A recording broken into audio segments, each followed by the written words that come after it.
नमस्कार. काही कवितांना अशा असतात की ज्या आपल्याला हसवतात सुद्धा आणि त्यासोबतच आपल्याला रडवतात सुद्धा. अशीच एक छानशी कविता आहे. कवी अज्ञात आहेत पण खूप सुंदर कविता आहे. नक्की ऐका आणि पूर्ण ऐका. कवितेचं शीर्षक आहे तो काळ असा होता. तो काळ असा होता, आमच्या पायात दम होता, कुणामागे कुठेतरी हिंडण्यात सुद्धा मजा होती. आता मात्र जमत नाही. आता मात्र जमत नाही. जमलं तरी जुळत नाही, जुळलं तरी शोभत नाही, कारण आम्ही वृद्ध झालो, कारण आम्ही वृद्ध झालो.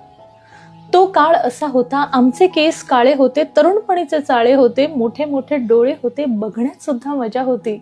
आता मात्र जमत नाही. आता मात्र जमत नाही. चष्म्या वाचून दिसत नाही, दिसलं तरी बघवत नाही, कारण आम्ही वृद्ध झालो, कारण आम्ही वृद्ध झालो. तो काळ असा होता, भरदार आमची छाती होती, दंडामध्ये गोटी होती, तोंडामध्ये कोटी होती, बोलण्यात सुद्धा मजा होती. आता मात्र जमत नाही.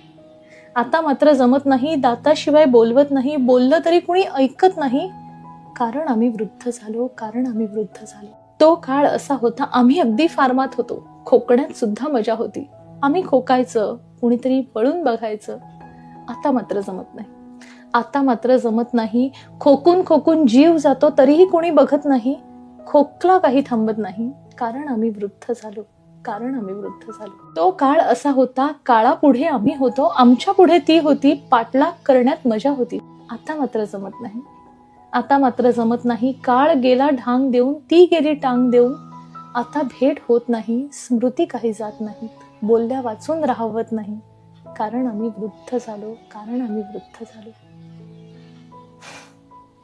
किती कटू सत्य आहे, नाही का?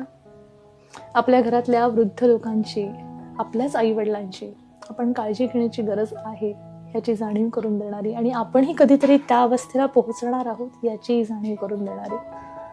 तारुण्य आणि पैसा माणसाला सगळ्या गोष्टींचा विसर पडायला लावतो. तो पडू नये ह्याचीच आठवण करून देणारी ही कविता. आवडली असेल तर आपल्या मित्रपरिवारासोबत नक्की शेअर करा. पुन्हा भेटूया अशाच एखाद्या छानशा कवितेसहित पुढच्या व्हिडिओमध्ये. तोपर्यंत नमस्कार, बाय.